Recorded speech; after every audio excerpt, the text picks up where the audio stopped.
Now, have a volunteer. Oh, don't all rush at once. Anyone up for being a volunteer? Okay, if no one else, then I'll have Khalifa back. But anybody else not Khalifa? No? All right, Khalifa, come.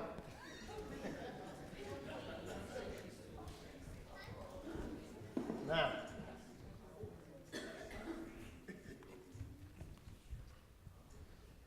Khalifa, grab a seat. Do you know what you volunteered for? No.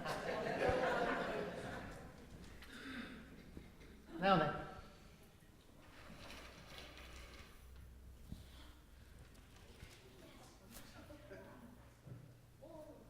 Now. Khalifa's mum and dad, you can pay me for this later. But, can you hold on to this for me? Okay, hold it tight. And what I'm going to do, it might be a bit cold when it first goes on, but it will warm up. Okay, I'm just going to put this down here. Okay? Is that okay? Yeah, doesn't hurt? Good. And I'm going to put it under there. Under here. Now, do you know there are things in our lives that we do that are wrong, and the Bible calls that sin. What are some of the things that might be, when I say sin, tell me some of the things that might be sin. What are some of the things that we do wrong? Lies, badness, lying, thank you. Anybody else? Yeah? Stealing. Anything else? Gossip, yeah. Anything else? Pardon me? Murder? Yeah, definitely. Not a good thing to do. Okay, anything else? Greed, yeah. So there's all these kind of things that yeah, what are you saying, Josh? The 7 deadly sins, what are they? Come back to me later. Okay? You see, so the Bible says that all of us have sins. It means that all of us have done things which are wrong. All of us do things which fall short of the standard that God expects for us. And what sin does is it gets us all chained and tied up. And the Bible also says that the consequences of those sins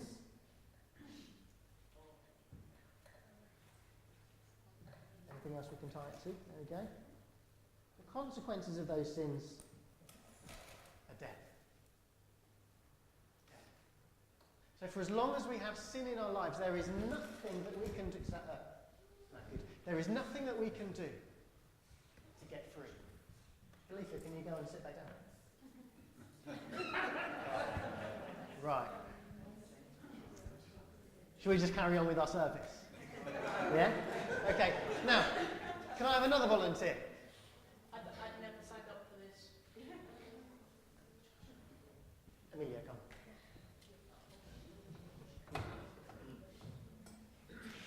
Now, in here, tell you what, let's get this one. I don't know if this is breaking all the rules of the church, but we're going to do it. So, in here, don't sit down. In here, I have 6 keys. Okay?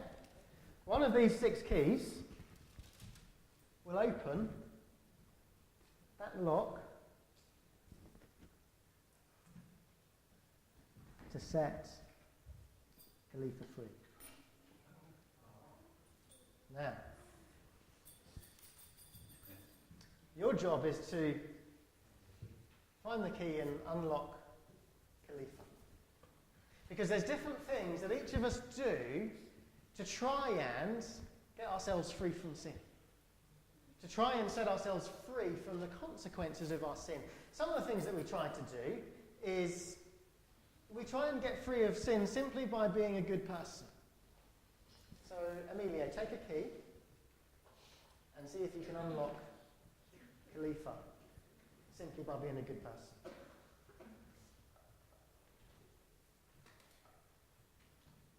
No? Okay, right, put that key on the chair.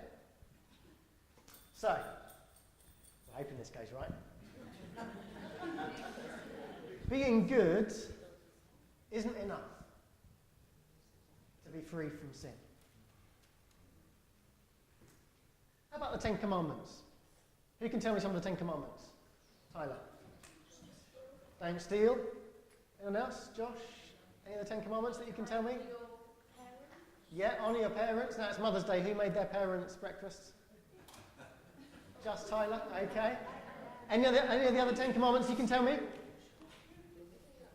Don't kill. Yeah. Do you know what? What was that? Don't covet your neighbour's ox or donkey or wife. Or yeah, we looked at that the other week. Okay, so if we were to live by the Ten Commandments, would that be enough to set us free from our sin? Amelia, try another key.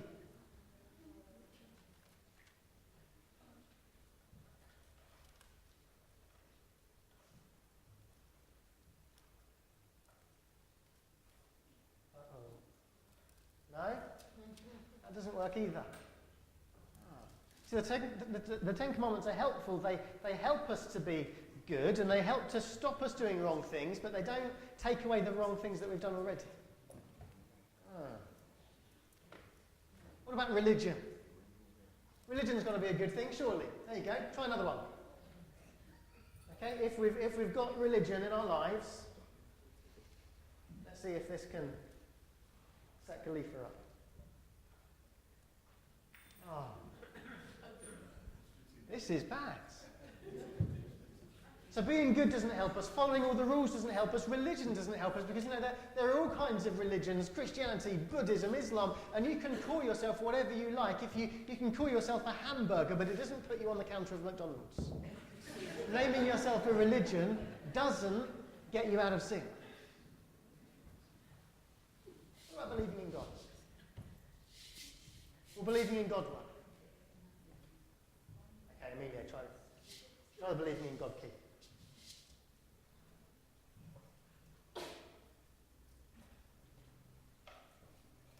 Amelia, have you ever opened a lock before? No, right. Believing in... Khalifa, you might be there all day. You see, believing in God is important, but there's a verse in the Bible that says even that demons believe in God and tremble, and they're not saved. So believing in God by itself will not get you out of those chains. What about being generous? Try another one.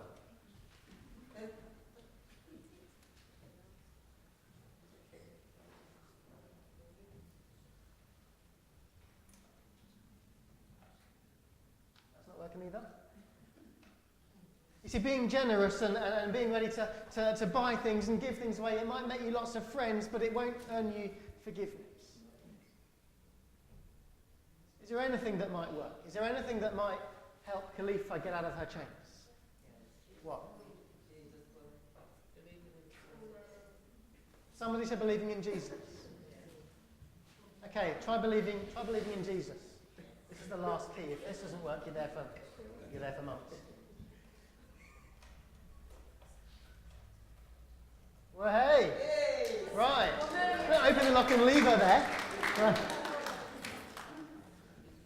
Right, so the only thing that works to free Khalifa and all of us from the... Well, it's gone halfway there. We've still got a way to go.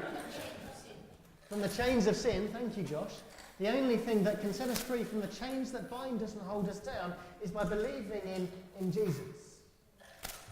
Do you know that? There's a verse in the Bible that I'd love to share with you.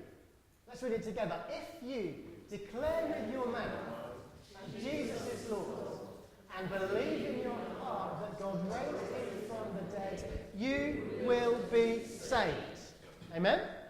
Let's say it again. If you declare with your mouth, Jesus is Lord, and believe in your heart that God raised him from the dead, you will be saved. Fantastic. Khalifa, thank you for helping us with that. And Emilio, thank you. Well done. Do go and grab a seat.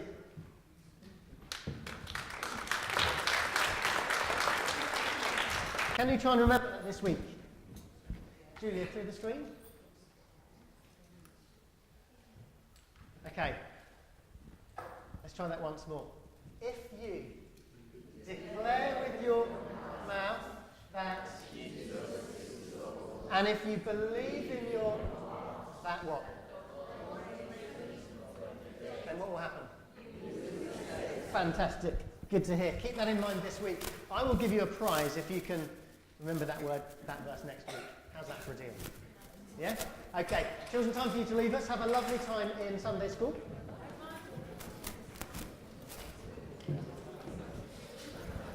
Charlotte, do you want to take this in case?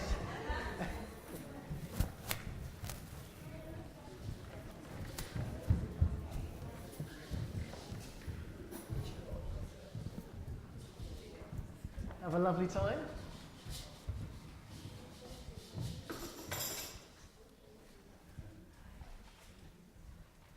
Fantastic.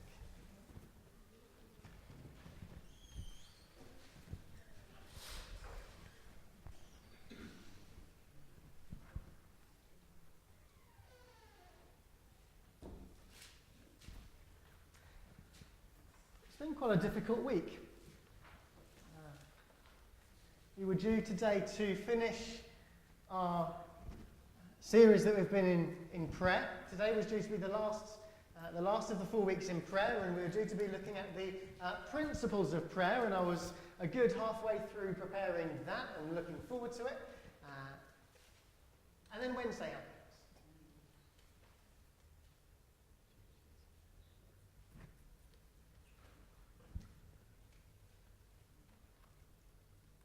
And couldn't go unaddressed.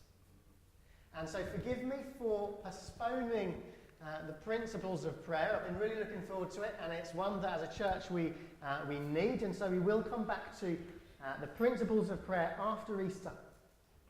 But I wanted us to reflect on the events of the week and ask the question, how do we respond to events like the things we saw in Westminster on Wednesday? What is our response as Christians?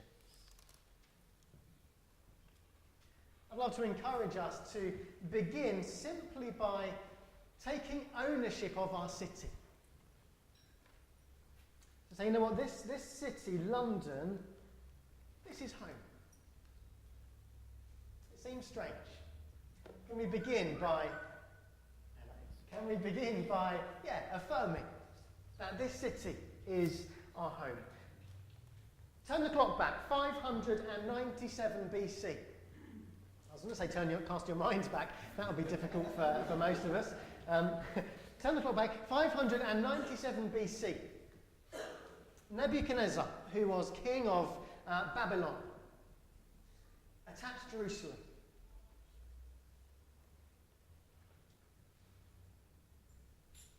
Jerusalem. We read about it in Kings. Let me read to you what happens from 2 Kings chapter 23.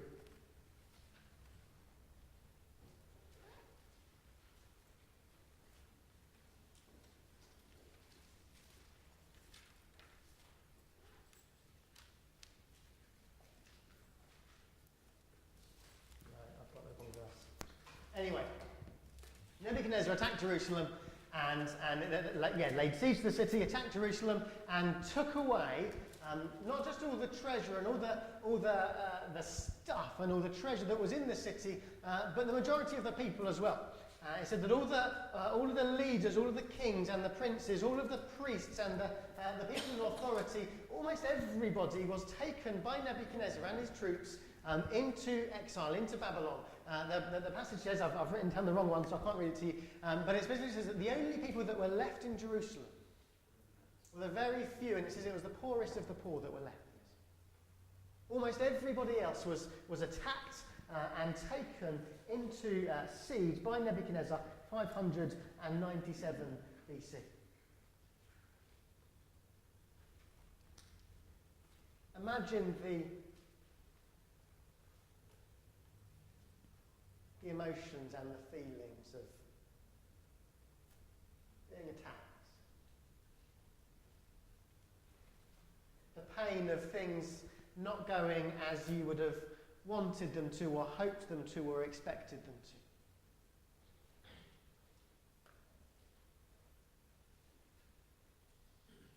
The feeling of being caught up in the middle of something very big and very drastic. The people of Jerusalem at that time knew that feeling. And to those people, at that time, Jeremiah sent a letter. In that letter, this is what we see. Jeremiah 29.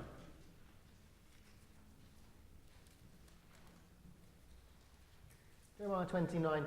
This is a text of the letter that the prophet Jeremiah sent from Jerusalem to the surviving elders among the exiles and to the priests, the prophets, and all other people Nebuchadnezzar had carried into exile from Jerusalem to Babylon. Verse 4. This is what the Lord Almighty, the God of Israel, says to all those I carried into exile from Jerusalem to Babylon. Build houses and settle down. Plant gardens and eat what they produce. Marry and have sons and daughters. Find wives for your sons and give your daughters in marriage so that they too may have sons and daughters. Increase in number then. Do not decrease. And here's the verse, as I've been praying this week, how do we respond to events like Wednesday? Here is the verse that has been on my mind all week. Verse 7, also seek the peace and prosperity of the city to which I have carried you into exile. Pray to the Lord for it, because if it prospers, you too will prosper. And so in other words, Jeremiah writes to these people who have been attacked and scattered and taken off and taken prisoner into exile. And he writes to them, and the first thing he says, which might be surprising, is this place that you've been taken prisoner, this place that you've now been exiled to, make it home. The situation you find yourself in, get used to it.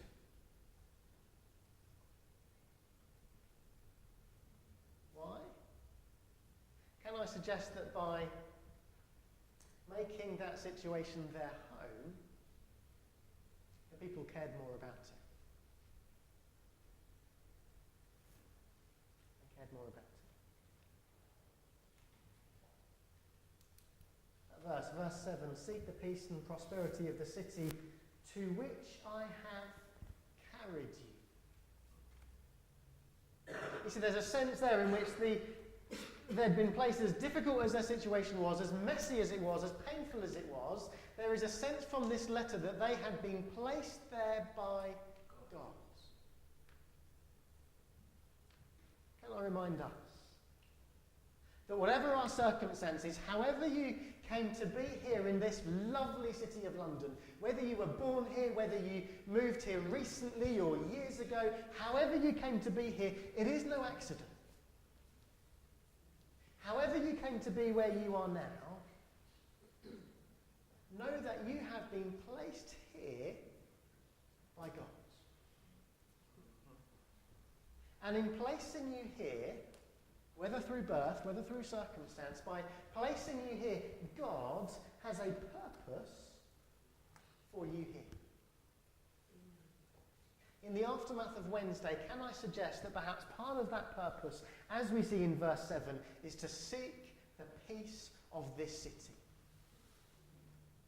Our purpose, how do we respond as believers to the events of Wednesday? Can I suggest that our starting point is verse 7, that we seek the peace of the city where God has placed us?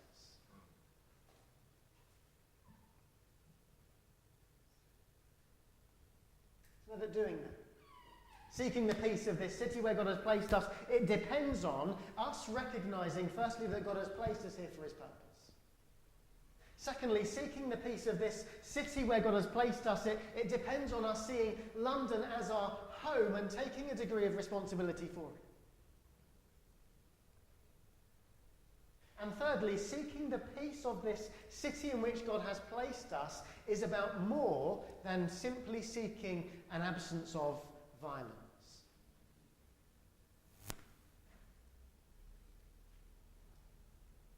He says, seek the peace and prosperity of the city to which I have carried you. The word that he uses is the Hebrew word shalom. We know that word. It speaks about more than an absence of violence. This peace is talking about well-being and contentment and wholeness. If you were here with us at Christmas, you'll remember us talking about Isaiah 9 verse 6. Unto us a child is born, to us a son is given. He will be called Wonderful Counselor, Mighty God, Everlasting Father. And then we looked at Prince of Peace. And again, it's that same word, shalom. And I shared with you that when we look at Jesus as our Prince of Peace, he is our Prince of Peace because he comes to bring peace, firstly, inner peace in ourselves. Secondly, the peace that Jesus offers is peace between each other, between man and man. But also it speaks about peace between man and God. That same word that Jesus came as Prince of Peace is the same word where we are told to seek the peace of this city.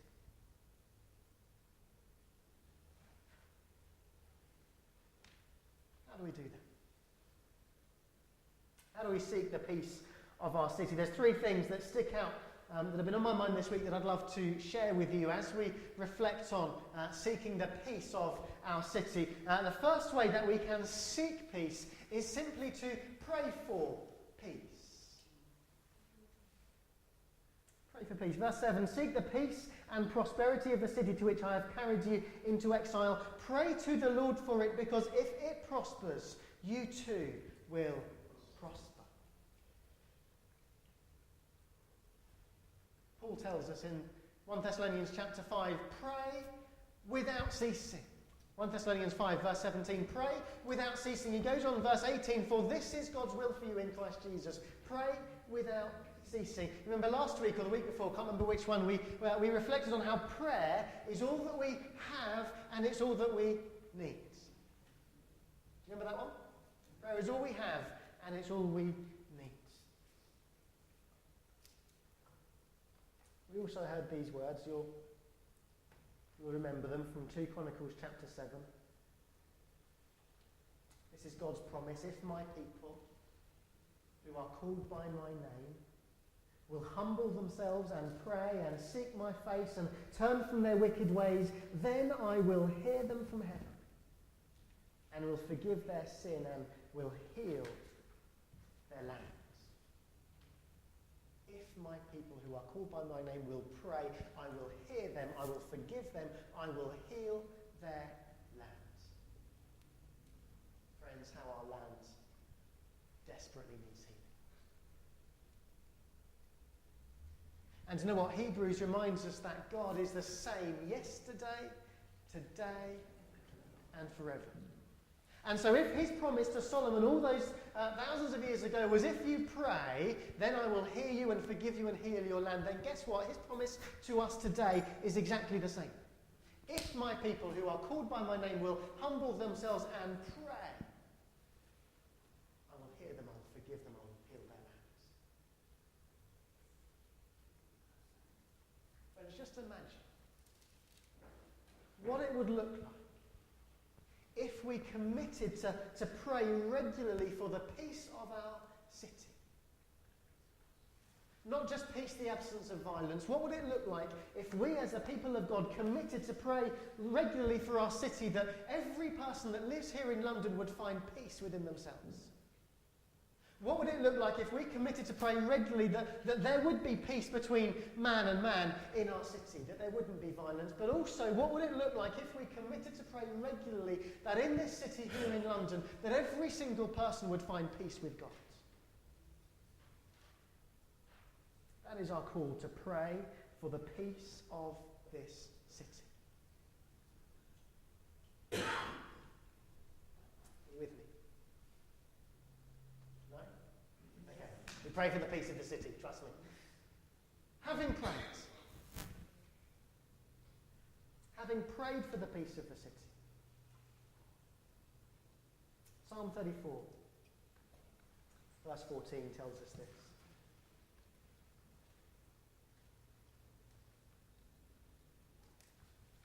Psalm 34 is a great psalm. You'll know it. I will extol the Lord at all times. His praise will always be on my lips. You know that psalm. We get to verse 14. We see this. Turn from evil and do good. Seek peace and pursue it. Seek peace and pursue it. And so as we pray for peace, we also need to do something about it. If you like, we should pray for peace as if the peace of this city completely depends on God. But at the same time, we should live as if the peace of this city completely depends on us. Going back a bit, when we did our series in spiritual gifts, you'll remember this prayer that I shared with you. Christ has no body now on earth but yours. St. Teresa of Avila wrote these words. No hands but yours, no feet but yours. Yours are the eyes through which Christ's compassion is to look out to the earth. Yours are the feet by which he is to go about doing good. Yours are the hands by which he is to bless us now. And so as well as praying for the peace of this city, seek peace and pursue it, we need to work for peace as well. Remember the words we shared at the beginning of our service from the Beatitudes? Matthew chapter 5. Let me challenge you with verse 9. Matthew chapter 5, verse 9. Blessed are the peacemakers, for they will be called sons of God. Note that Jesus doesn't say, blessed are those who pray for peace. Blessed are those where there is violence and conflict and where there is turmoil and where people are separated from God. Blessed are those who pray for peace. No, blessed are the peacemakers. Huh? Can I plead with you? As well as praying for the peace of this city, that we do everything that we can in our dealings with people day to day. Do everything that we can to work for peace. And finally, so you can pray for peace, work for peace.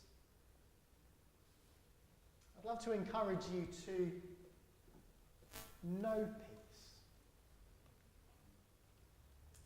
To know peace. Those Beatitudes we heard at the beginning.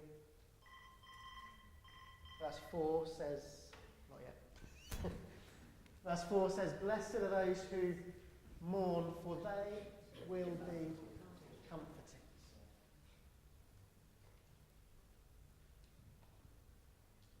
You see, following on from Wednesday, as we mourn and as we hurt for those who were injured and killed on Wednesday, friends, know that God is with you and he offers a comfort and a peace that cannot be found anywhere else.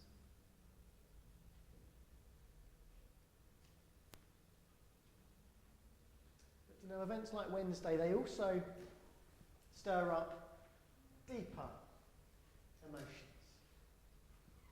They reveal deeper issues and deeper needs. Perhaps events like Wednesday, they stir up within us a sense of anger at what happens.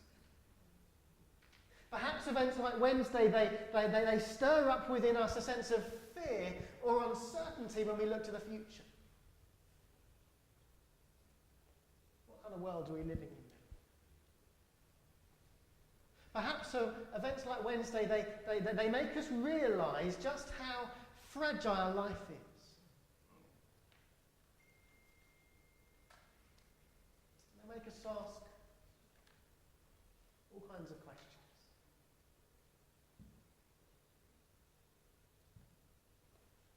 Can I suggest that is completely normal? If you are feeling any of those things, asking any of those questions, is completely normal. Why? Because we're made for something more. We're made for something more. We get angry when we see what happens on Wednesday because, well, deep within us, we know that shouldn't happen. We have deep-seated in us that awareness of the commandment that somebody shared, thou shalt not kill. We have that sense of uncertainty or perhaps fear for the future or an awareness of how short and how fragile life is. And maybe that sense of, is this really what it's about? We have that sense because we are made for something more. Ecclesiastes tells us that God set in each of our hearts eternity.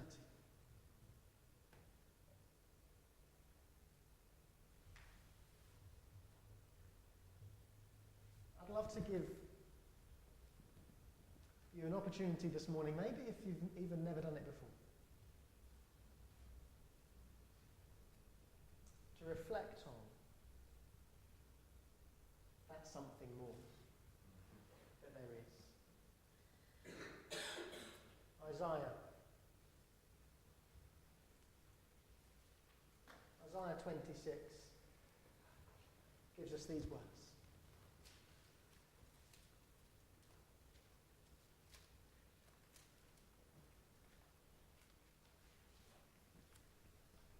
Isaiah 26 verse 3, and I hope this is for someone this morning.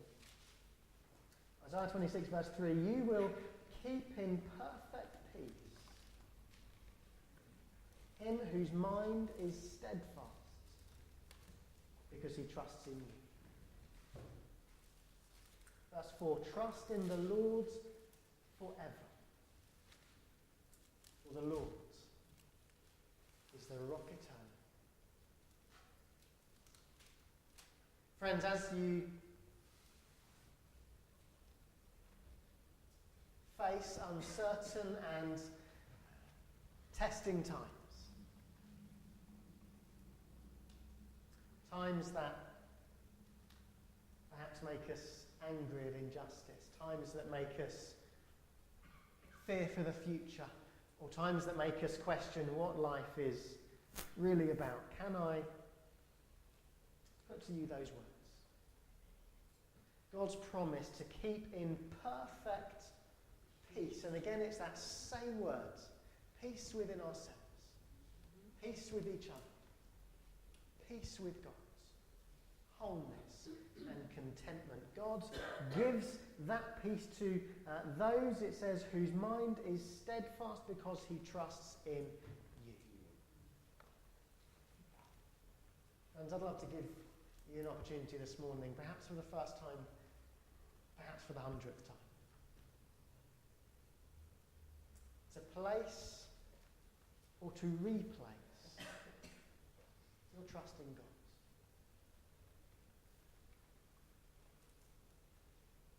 The Lord that we're told, verse 4, is the rock eternal.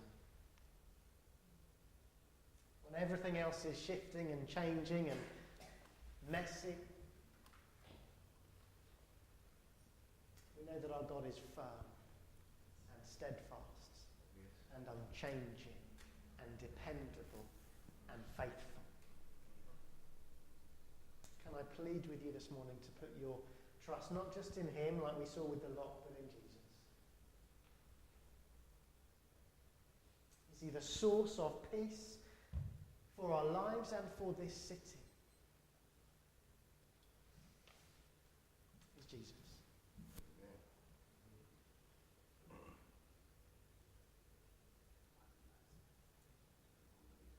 And I know that there are people here this morning who those words,